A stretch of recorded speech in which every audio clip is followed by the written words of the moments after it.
Hey, we're at San Diego Comic-Con. I'm Sal, but more importantly, I'm here with Jason Aaron. Welcome to the show, man. Thanks for having me. Hey, thanks for having me. Can you tell us a little bit about your love for the Turtles and how that informed the story? I mean, getting offered the chance to write Turtles for the first time in what is the 40th anniversary year of the characters was a huge deal. So to me, my personal relationship with the Turtles went back to that original Mirage Studios book when I was a kid. That was the age when I was just getting into comics. Mm-hmm. Turtles was the forefront of that explosion of indie publishers. Yeah. And me going from reading kind of Superman and Batman comics to realizing like, oh, comics can be anything, right?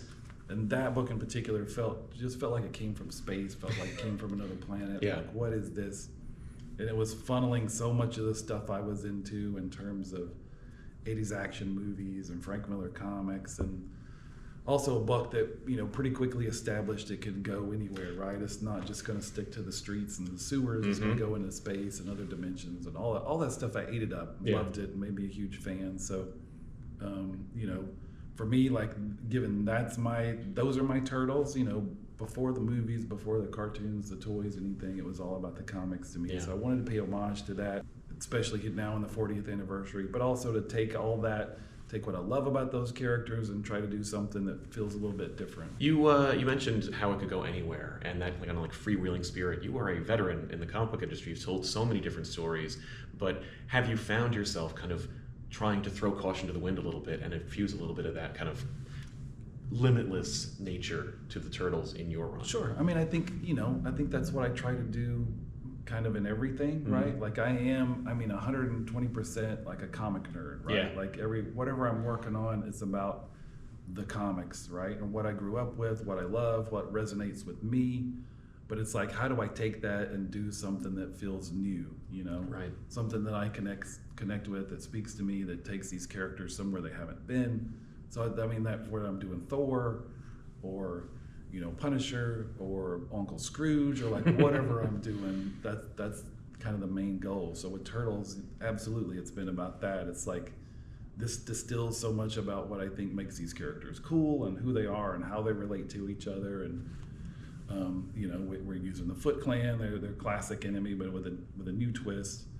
So yeah, it's about how to do all that, how to give you what you know and you love about these characters, but also show us a version of it we haven't seen before and take them somewhere that feels new and exciting. Yeah, and of course the first 4 issues each focus on a singular turtle and kind of their viewpoint. Right. Was that your intent from the start to kind of go, I really want to get into the minds of these characters and I need like 1 issue a piece to give us kind of your take on each different turtle?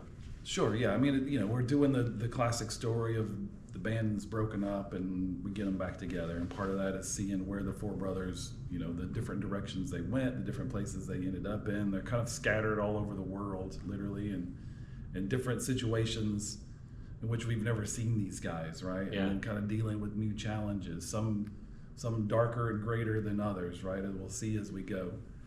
And some of that is, in that original Mirage Studios book, the Eastman and Laird book, they pretty quickly did that too. They did the micro shots where they focused on each one of the brothers and kind of give you their personality, and this is how these guys are different. They don't just carry different weapons, but they're very different brothers.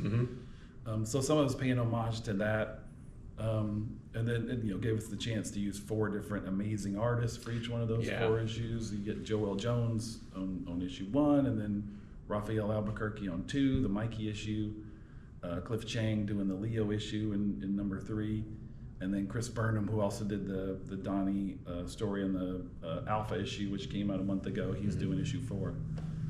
So yeah, I think all that together is like, it's a great way of showing you whether you've been reading these characters for 40 years or you've never read a Turtles comic before. Everything you need to understand this story should be on the page in these first 4 issues.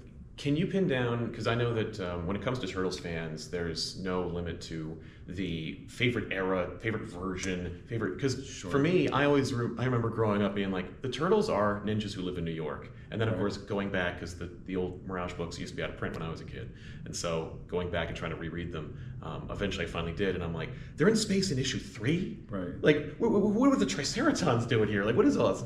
Is there a, do you like street turtles? Do you like space turtles? Or do you think it's more just like, I like it all, I'm happy with whatever, and that's kind of where you want to go with it? Yeah, I mean, I love characters you can do all that with, right? Yeah. I mean, I think, I broke into comics with Wolverine. Like, I won a Marvel Talent Search contest with a Wolverine story. I spent 7 years writing Wolverine stories.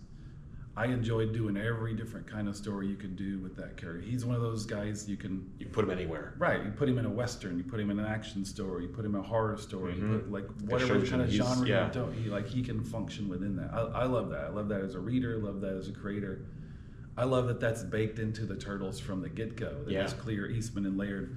There was nobody telling them, like, wait a minute, you can't do that. You can't go from the streets into space. Well, there's no oversight. It's just two guys, right? Just playing, right? Whatever struck their fancy, they could take those characters in that direction, and they still function. You know, I think that's the characters that you see in the comics history who you do all the different crazy crossovers with. Like any sort of weird crossover you do in comics, like I'm the first dude who's there to buy all that. And turtles have had so many different cool ones, right? And they function so great and all. Oh, they fit in so many different worlds, right? Yeah.